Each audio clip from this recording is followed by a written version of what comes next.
నమస్తే, welcome to special debate. Telangana Congress నేతలకు ఏమైంది? ఢిల్లీలో రాహుల్ గాంధీ, ప్రియాంక గాంధీ సహా కీలక నేతలు రోడ్డెక్కి 3 గంటల పైగా నిరసన తెలిపారు. క్షణాల్లో దేశమంతా ఈ నిరసన గురించి తెలిసింది. ఇది తెలిసినా తెలంగాణలో కాంగ్రెస్ నేతలు వెంటనే ఎందుకు స్పందించలేకపోయారు? రాత్రి జగ్గారెడ్డి మాత్రమే జాతీయ రహదారి దిగ్బంధానికి పిలుపునిచ్చారు. రాహుల్, ప్రియాంకలు స్వయంగా రోడ్డుకి నిరసన తెలుపుతుంటే తెలంగాణలో అధికారంలోని కాంగ్రెస్ నేతలు మాత్రం ఒకరోజు సమయం ఎందుకు తీసుకున్నారు? ఢిల్లీ నుంచి పార్టీ పెద్దలు ఫోన్ చేసే వరకు వీరిక్కడ రెస్పాండ్ కాలేకపోయారా? కొడంగల్ పర్యటనలోనే సీఎం రేవంత్ రెడ్డి ర్యాలీ తీస్తే హైదరాబాద్లో కాంగ్రెస్ నేతలు ధర్నాలు, ప్రదర్శనలు చేస్తున్నారు. ఈ పోరాటాలు కేంద్రంపై అసలు ఒత్తిడి పెంచుతాయా? ఇవి అంశాలపై డిబేట్ కంటిన్యూ చేద్దాం. డిబేట్లో మనతో పాటు జాయిన్ అవుతారు మొహమ్మద్ న్యూమన్ గారు, ఏఐసీసీ కోఆర్డినేటర్, మనకి జూమ్లో జాయిన్ అయ్యారు. డాక్టర్ పివి రెడ్డి గారు, బీజేపీ నాయకులు, మనకి జూమ్లో జాయిన్ అయ్యారు. ఇద్దరికి నమస్తే అండి, వెల్కమ్ టు ద డిబేట్. ముందుగా న్యూమన్ గారు, ఏంటి అసలు నిన్ను చూస్తాం, ఎలాంటి పరిస్థితులు ఎదురయ్యాయో మొత్తం దేశవ్యాప్తంగా, ముఖ్యంగా ఢిల్లీలో ఎంత ఉద్రిక్తతలు చోటు చేసుకున్నాయో, అటు రాహుల్ అరెస్టు, ప్రియాంక గాంధీ అరెస్టు తర్వాత రాత్రి 10 వరకు ఆల్మోస్ట్ ఉద్రిక్తతలు కంటిన్యూ అవుతూనే ఉన్నాయి. ఎందుకు ఇమీడియట్గా ఇక్కడ మీరు స్పందించడంలో ఏమన్నా ఆలస్యం జరిగిందా? ఢిల్లీ పెద్దలు ఫోన్ చేసేంత వరకు స్పందించలేకపోయారు అనే వస్తున్న కామెంట్స్ మనకి మీ రెస్పాన్స్ ఏంటి?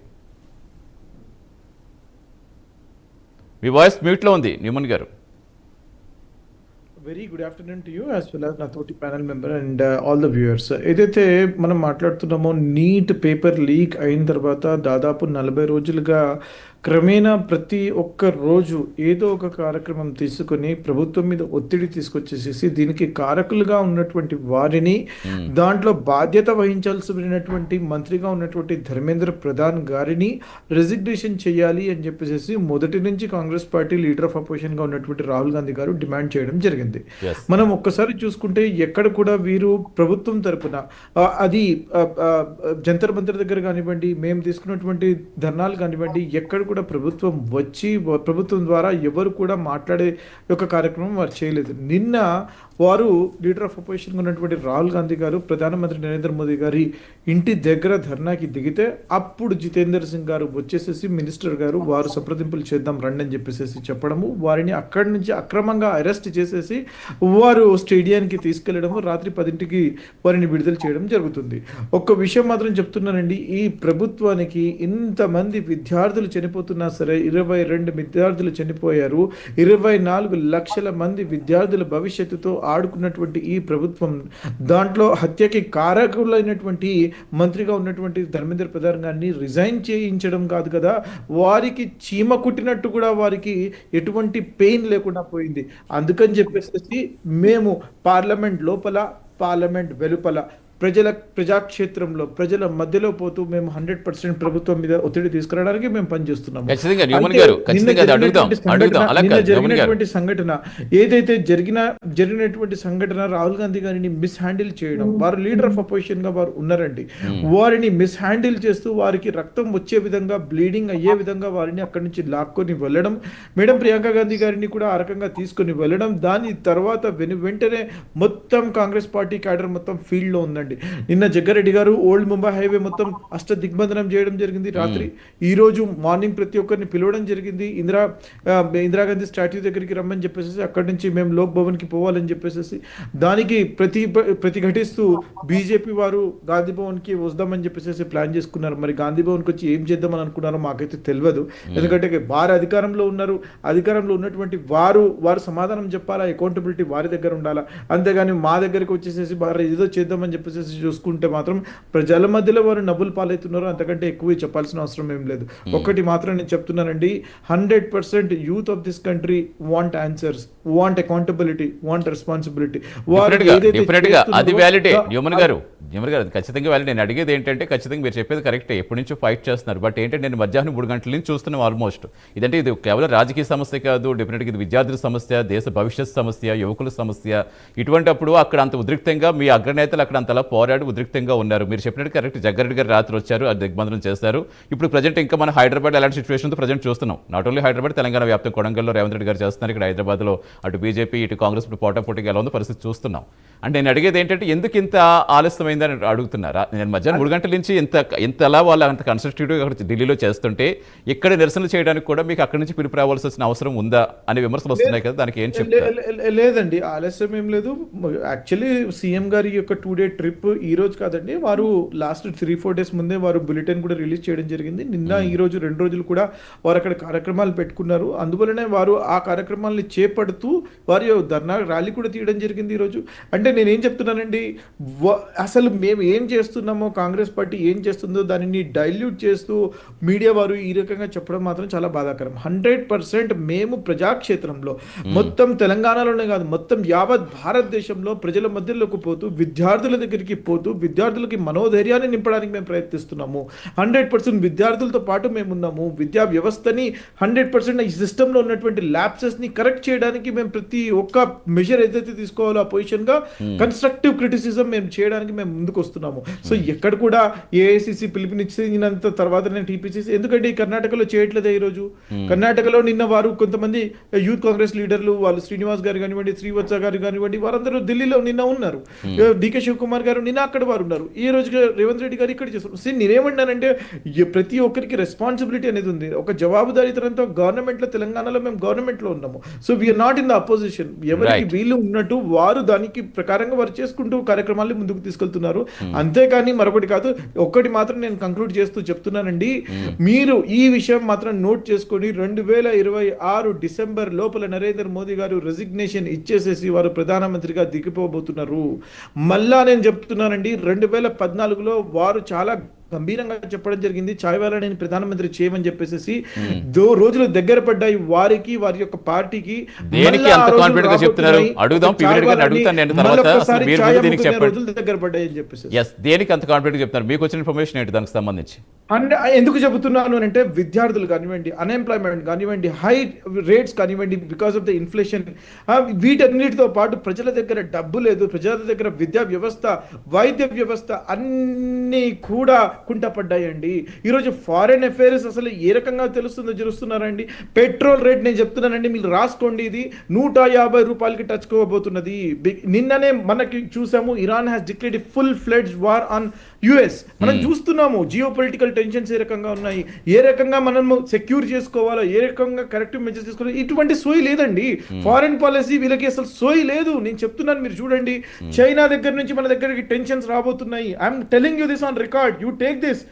నా దగ్గర ఇటువంటి సమాచారం ఉన్నప్పుడు వారి దగ్గర ఐబీ ఉందండి, ఇంటెలిజెన్స్ బ్యూరో ఉందండి, వారి దగ్గర రా ఉందండి, మరి ఏం చేస్తున్నారండి? అంటే మీకు చేతగాక నేను చెప్తున్నానండి, నరేంద్ర మోదీజీ బహుత్ బడే కాయర్ హై, అంటే ఇన్కంపీటెంట్, అంటే చేత కాకుండా వారు చేతులు ఎత్తేస్తున్నారు. మధ్యలో అష్ట దిగ్బంధనం జరిగిన తర్వాత వారు చేతులు ఎత్తేసేసి ప్రధానమంత్రి పదవి నుంచి దిగిపోయి మరి రాష్ట్రపతి అవుదామని చెప్పేసి కలలు కంటున్నారు. ఆ కలలు కలలుగానే ఉండిపోతాయని చెప్పేసి నేను తెలియజేసుకుంటాను. రైట్. ఎస్, పీవీఆర్ గారు నమస్తే అండి. ఎలా చూస్తారు? 2 రోజులుగా చూస్తున్నాం ఢిల్లీ నమస్తే. ఢిల్లీ మొత్తం ఎలా ఉందో చూస్తున్న ఒక అష్టదిగ్బంధం ఒక హైలైట్ మోడ్లోకి వెళ్ళిపోయింది. అసలు అక్కడ సెక్యూరిటీ వైజ్ కావచ్చు, పోలీసులు కావచ్చు, అందరూ కూడా ప్రతిదీ సునిశ్చితపరిచాల్సిన సమయం వచ్చేసినట్టుగా అనిపిస్తోంది. అది ఏం జరుగుతోంది? ఎందుకు కేంద్రం మౌనంగా ఉంది? ముందుగా మీకు, అలాగే ప్రైమ్9 న్యూస్ ప్రేక్షకులకి, ఫెలో ప్యానలిస్ట్ కి good afternoon and good afternoon. చెప్పండి. బేసిక్ గా ఇప్పుడు మనకి నీట్ ఇష్యూనే కదా అంతా కూడా చర్చకంతా వచ్చేదంతా నీట్ ఇష్యూ. ఎస్, డెఫినెట్ గా నీట్ ఇష్యూ అనేది కొంత ఇష్యూ జరిగింది. కొన్ని ఇష్యూస్ ఏదైతే పేపర్ సెట్టర్స్ ఉన్నారో, ఎవరైతే దాంట్లో సీరియస్ గా ఇన్వాల్వ్ అవ్వాల్సిన అవసరం ఉండేనో, కొంతమంది ఇన్స్టిట్యూషన్స్ కానీ కొన్ని ఆర్గనైజేషన్స్ కానీ ఇన్వాల్వ్ అయిపోయి దాన్ని కొంచెం పక్కదారి పెట్టిన మాట వాస్తవం. సో దానికోసమే ఇమ్మీడియట్ గా when it came to know that there's something went wrong, Indian government, కేంద్ర ప్రభుత్వం ఇమ్మీడియట్ గా ఏం చేసింది, దాన్ని క్యాన్సిల్ చేసుకుంటూ ఎవరైతే అప్లై చేసుకున్నారో, ఎవరైతే ఎగ్జామినేషన్ రాశారో వాళ్ళందరూ కూడా అదే ఫీజుని మళ్ళీ కేంద్ర ప్రభుత్వం కట్టుకుంటూ దాన్ని రీటెస్ట్ పెట్టారు, రీ ఎగ్జామినేషన్ పెట్టారు, రిజల్ట్స్ వచ్చినాయి. టోటల్ గా ప్రతి ఒక్కరు కూడా హ్యాపీగా ఉన్నారు. ఇక్కడ ప్రాబ్లం అంతా కూడా కొంతమందికి ప్రాబ్లం అయింది పాపం, కొంతమంది మరి ఆ నెంబర్ తీసుకోవాలి ఎక్కడెక్కడ ఇష్యూస్ వచ్చినాయో. సో బేసిక్ గా అక్కడ జరిగింది ఏంటంటే, ఇక్కడ మనం చూస్తే మనం ఏమనుకున్నామంటే, ఈ బొద్దింకల ఏది ప్లాట్ఫామ్ పార్టీ అని, సిజేపీ అని ఒకటి, వాళ్ళు ముందుకు వచ్చేసి కొంతమంది రెచ్చగొట్టి రోడ్డు మీదకి తీసుకొచ్చి జంతర్ మంతర్ దగ్గర ధర్నా చేసుకుంటూ ఒకవైపు ఏమో రీఎగ్జామినేషన్ రీటెస్ట్ రిజల్ట్స్ అన్ని వచ్చినాయి, వాళ్ళంతా హ్యాపీగా ఉన్నారు, బాగానే ఉన్నారు. కొంతమంది కొన్ని ఇష్యూస్ జరిగినాయి కొంతమంది పిల్లలకి. సో దాంతో పాటుగా వాళ్ళ సపోర్ట్ తీసుకొని సిజేపీ జంతర్ మంతర్ దగ్గర ధర్నా చేసుకుంటూ, సరే మేము అనుకున్నాం ఏమంటే స్టూడెంట్స్ తరఫున మాట్లాడతారు, స్టూడెంట్స్ తరఫున పోరాటం చేస్తున్నారు, నీట్ గురించి నీటులో కొంతమంది చనిపోయారని చెప్తా ఉన్నారు, వాళ్ళకి ఉపయోగపరంగా ఉంటుందని మేము అనుకున్నాం. కానీ అది ఇక్కడ చూస్తే వన్ డే తర్వాత ఈ వాంగ్చుక్ కానీ తర్వాత ఈ సిజేపీ కానీ మొత్తం కూడా రూపము వాసన రుచి అన్ని మార్చుకున్నారు వాళ్ళు. టోటల్ గా ఒక యాప్ పార్టీ వెనకాల driving force, Congress party driving force, తర్వాత కమ్యూనిజం కింద ఎవరైతే పనిచేస్తున్నారో వాళ్ళు వీళ్ళంతా కూడా బయటకు వచ్చారు. వన్ డే తర్వాత మొత్తం కూడా బయటకు వచ్చారు, వచ్చి వాళ్ళ విశ్వరూపం చూపిస్తా ఉన్నారు. అంటే ఇది సిజేపీ కాదు, స్టూడెంట్స్ కోసం ధర్నా కాదు, ఇదంతా కూడా వాళ్ళ ప్రొటెక్షన్ కోసం, వాళ్ళు రాజకీయ డ్రామా ఆడడం కోసం, రాజకీయాల్ని కేంద్ర ప్రభుత్వాన్ని డిస్టర్బ్ చేయడం కోసం, భారతీయ జనతా పార్టీని డిస్టర్బ్ చేయడం కోసం, పార్లమెంట్ని డిస్టర్బ్ చేయడం కోసం ఈ రకంగా డ్రామాలు ఆడుకుంటూ నేను సడన్ గా మేము కేంద్ర ప్రభుత్వం భారతీయ జనతా పార్టీ అక్కడ పార్లమెంట్ నడుస్తూ ఉంది. ఎక్కడ ఏ ఇష్యూ వచ్చినా ఈ తెలంగాణ రాష్ట్రం కానీ భారతదేశంలో కానీ ఏ ఇష్యూ వచ్చినా కూడా మనకు ఉన్నదంతా ఒకటే ఏంటంటే పార్లమెంట్ దగ్గర చర్చకు వచ్చినప్పుడు పార్లమెంట్లో ప్రశ్నలు ఉంటాయి, సమాధానాలు ఉంటాయి, డిబేట్ ఉంటుంది, డెలిబరేషన్స్ ఉంటాయి, డిస్కషన్స్ ఉంటాయి క్లియర్గా. ఎవరికి ఏమైనా జరిగినా కూడా స్టూడెంట్స్ కానీ రైతులు కానీ మహిళలు కానీ ఇంకెవరికైనా కూడా అక్కడ దాన్ని మనం చర్చకు వద్దామని చెప్తా ఉంటుంటే అక్కడ దాన్ని డిస్టర్బ్ చేసుకుంటూ అక్కడ పోయి ఏది ప్రధానమంత్రి గారి నివాసం ముందు ధర్నా చేయటమా? ఇక ప్రజాస్వామ్యం అంటే మీరు రాజ్యాంగాన్ని ఏది అవమానిస్తూ ప్రజాస్వామ్యాన్ని అపహాస చేసుకుంటూ మీరు ప్రధానమంత్రి గారి నివాసం దగ్గర ధర్నా చేసిరంటే మీరు టోటల్ గా మీ లైఫ్ అంతా కూడా మీ కాంగ్రెస్ బతుకులన్నీ కూడా పక్కదారి పట్టి. ఒక్క నిమిషం, అంటే ఇక్కడ పివిరెడ్డి గారు సరే ఒక్క నిమిషం, ఇప్పుడు ప్రతిపక్షాలు అన్నాక ప్రొటెస్ట్ చేయటం, ధర్నాలు చేయటం అలా కాదు. ఒక్క నిమిషం పివిరెడ్డి గారు ఫైనల్ ఇలాంటి అంటే ధర్నా చేసుకుంటూ వస్తే ఓట్లు డ్రాప్ చేసుకోవడం ఉంటే ఇక్కడ సమాధానం దొరుకుతాయి. వీళ్ళకి రాహుల్ గాంధీ కనీసం కామన్ సెన్స్ తో ఆలోచించాల్సి కదా. అంటే పివిరెడ్డి గారు ఇక్కడ ఒకటి, ప్రతిపక్షాలు అన్నాక లేదా రాజకీయ పార్టీలు అన్నాక మైలేజ్ పెంచుకోవడానికి ఏ అంశాన్ని అస్త్రంగా మార్చుకోవడం పరిపాటి రాజకీయాల్లో. ఇప్పుడు అధికార పక్షంగా మీకు రెస్పాన్సిబిలిటీ ఉంటుంది, దట్ ఇది విద్యార్థుల సమస్య మీరు చేశారంటున్నారు. నీట్ పరీక్ష అయిపోయింది, మళ్ళీ రీకండక్ట్ చేస్తారు, మళ్ళీ రిజల్ట్స్ వచ్చేసరి అది అంతవరకు అయిపోయింది. కానీ ఎన్నిసార్లు ఇలా తప్పుల మీద తప్పులు జరుగుతున్నప్పుడు విద్యార్థులు ఎంతకాలం నష్టపోవాలి? దీనికి సంబంధించి ఒక ఏజెన్సీ తప్పులు చేసిన తెలిసి దానికి ఎందుకు ఇచ్చారు? వీటన్నిటికీ ముందే మీరు ఆన్సర్ ఇచ్చుకుని ఉంటే ఇంతవరకు వచ్చేదా? ఇప్పుడు మొత్తం రాజకీయ పొలిటికల్ టర్న్ గా మారిపోయిన తర్వాత దీన్ని ఎలా మార్చగలరు? మేము ఇష్యూస్ జరిగినాయి కాబట్టి రీఎగ్జామినేషన్ కాల్ ఫర్ చేసాము, రీటెస్ట్ పెట్టాము, రిజల్ట్స్ వచ్చినాయి, తర్వాత అన్ని అయిపోయినాయి. సో ఇప్పుడు ఏమైంది అంటే మేము ఎట్లా అంటే ఫోర్స్ కూడా ఆర్మీ కానీ లేకపోతే మిగతా వాళ్ళని కానీ దించే టోటల్ గా దీన్ని స్ట్రిక్ట్ సీరియస్ తీసుకున్నాం కాబట్టి nothing went wrong. Actually everything is made it clear. రావు ఇప్పుడు ఇక్కడ ఏంటంటే CJP in the form of Congress, CJP in the form of Amadhi Party, CJP in the form of Communist Party, CJP in the form of other parties actually supporting the movement. అదే చెప్తుంటా, political గా ఇప్పుడు ఏ ఉద్యమన్నా political గా turn అయిపోయిన తర్వాత ఆప్ ఏం చెప్తోంది? Congress BJP కలిసిపోయిన ఆప్ అంటోంది. అక్కడ ఆప్ ఏం చెప్తోంది? బీజేపీ కాంగ్రెస్ కలిసాయి కాబట్టి దాన్ని పక్కదారి పట్టించే విధంగా ప్రయత్నం చేస్తాం. ఇలా ఎవరికి వాళ్ళు ఒకరి మీద ఒకరు నిందారోపణలు చేసుకోవడం తప్పించి సమస్యకు పరిష్కారం ఎక్కడ? ఎస్ టైం అవుతుంది. ఆమ్ ఆద్మీ పార్టీలో పనిచేసి యుఎస్ పోయి అక్కడ రూపం మార్చుకొని వచ్చినోడు ఇదంతా కూడా నేనేమంటున్నా, కాంగ్రెస్ పార్టీకి పేపర్ లీక్ గురించి మాట్లాడే నైతిక హక్కు లేదు. ఎందుకు చెప్తున్నా అంటే